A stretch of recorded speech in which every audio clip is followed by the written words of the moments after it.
हार से इतना बौखला गई बीजेपी, कर्नाटक में कांग्रेस के खिलाफ रची बड़ी साजिश, हो गया पर्दाफाश। एक मुस्लिम नेता से करवा दी गई बड़ी बड़ी डिमांड रखने वाला नेता निकला भाजपाई। कांग्रेस के रडार पर आ गए साजिश रचने वाले सारे किरदार। होने जा रहा कर्नाटक में बड़ा एक्शन जैसे ही बनेगी सरकार। सिर्फ और सिर्फ मुसलमानों को वोट में जीत के आगे कांग्रेस का, इसलिए कांग्रेस हमें दिए है, कांग्रेस को बहुत कुछ है, इसलिए अभी हमें लेना चाहिए, लेने का मौका है। इसलिए हमने एक डीसीएम बनाना है और 5 मिनिस्टर भी होना चाहिए। कर्नाटक में धूल चाटने के बाद से ही बीजेपी के अव्वल दर्जे के नेताओं के पेट में मरोड़ मार रही है। वो समझ नहीं पा रहे कि मोदी और शाह की मौजूदगी में कर्नाटक में बीजेपी हार कैसे गई, जबकि सारी संस्थाओं को काम पर लगा दिया गया था, फिर भी मोदी का जादू कैसे नहीं चल पाया। इस हार को अपनी जीत में बदलने के लिए बिलबिला रहे नेताओं की फौज ने एक बड़ी साजिश रची थी, जिसे मुस्लिम नेता के जरिए पूरा करने का प्लान था। और जैसे ही वीडियो सामने आई थी, बीजेपी के नेता ही हाय तौबा करने लगे थे।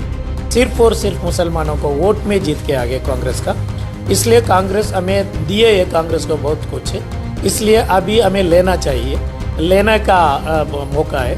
इसलिए हमने एक डीसीएम बनाना है और 5 मिनिस्ट्री भी होना चाहिए। वो मिनिस्ट्री भी अच्छा एक पोर्टफोलियो मिलना, जैसा कि एक होम और रेवेन्यू एजुकेशन, वैसा पोर्टफोलियो देके मुसलमानों को शुक्रगुजारना, एक शुक्र अदा करने का भी कांग्रेस पार्टी का बहुत बड़ा एक जिम्मेदार बनते।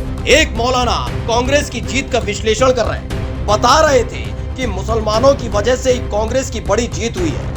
यहाँ तक तो बात एक बार के लिए ठीक थी, लेकिन जैसे ही मौलाना ने बीजेपी की स्क्रिप्ट पढ़नी शुरू की, वैसे ही भारी फजीयत हो गई, जिसमें वो कैबिनेट में डिप्टी सीएम से लेकर गृह मंत्रालय के साथ साथ कई अहम मंत्रालय मुस्लिम समाज को देने की डिमांड कर रहे हैं। अभी तो हमें सीएम का डिमांड अभी नहीं रख रहे हैं, हमें डीसीएम का क्या डिमांड रख रहे हैं, डिप्यूटी चीफ मिनिस्टर।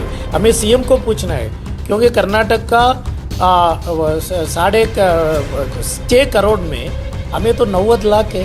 पर यही चूक गए थे न सिर्फ कांग्रेस के नेता, बल्कि खुद कर्नाटक की मुस्लिम जनता को भरोसा नहीं हो रहा था कि कोई मौलाना ऐसे आगे आकर मंत्रालय की डिमांड रख सकता है। और इसी बीच जब भाई साहब का पूरा परिचय पत्र निकाला गया तो बवाल मच गया। सिर्फ और सिर्फ मुसलमानों को वोट में जीत के आगे कांग्रेस का, इसलिए कांग्रेस हमें दिए है, कांग्रेस को बहुत कुछ है, इसलिए अभी हमें लेना चाहिए, लेने का मौका है। इसलिए हमने एक डीसीएम बनाना है और 5 मिनिस्ट्री भी होना चाहिए। वो मिनिस्ट्री भी अच्छा एक पोर्टफोलियो मिलना, जैसा कि एक होम और रेवेन्यू एजुकेशन, वैसा पोर्टफोलियो देके मुसलमानों को शुक्रगुजारना, एक शुक्र अदा करने का भी कांग्रेस पार्टी का बहुत बड़ा एक जिम्मेदार बनते। इनका नाम सफी सादी है, कर्नाटक वक्फ बोर्ड की चेयरमैन है। दरअसल इनके ताजा तरीन बयान के जरिए कांग्रेस को घेरने के लिए सोशल मीडिया पर फौज उतारी गई थी, लेकिन बीजेपी का मासूम सिपाही पुराना ट्वीट डिलीट करना भूल गया था। सुरेश नाम के यूजर ने सफी सादी की इस डिमांड पर मुस्लिम समाज के खिलाफ आवाज बुलंद करने की कोशिश की, ये दिखाने और जताने की कोशिश की कि कर्नाटक में कांग्रेस के आते ही क्या हो रहा है।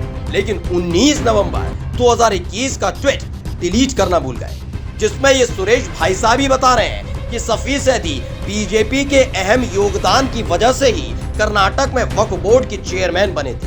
अब सवाल उठ रहा है कि जो स्क्रिप्ट सफी सैदी ने कैमरे के सामने पढ़ी थी, वो बीजेपी के दफ्तर से आई थी। सिर्फ और सिर्फ मुसलमानों को वोट में जीत के आगे कांग्रेस का, इसलिए कांग्रेस हमें दिए है, कांग्रेस को बहुत कुछ है, इसलिए अभी हमें लेना चाहिए, लेने का मौका है।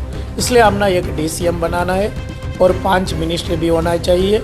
वो मिनिस्ट्री भी अच्छा एक पोर्टफोलियो मिलना, जैसा कि एक होम और रेवेन्यू एजुकेशन, वैसा पोर्टफोलियो देके मुसलमानों को शुक्रगुजारना, एक शुक्र अदा करने का भी कांग्रेस पार्टी का बहुत बड़ा एक जिम्मेदार बनते। अब सवाल उठ रहा है कि जो स्क्रिप्ट सफी सैदी ने कैमरे के सामने पढ़ी थी, क्या वो बीजेपी के दफ्तर से आई थी, जिससे कांग्रेस के खिलाफ माहौल बनाया जा सके। फिलहाल इस खुलासे के बाद से बीजेपी नेताओं की बोलती बंद हो गई है।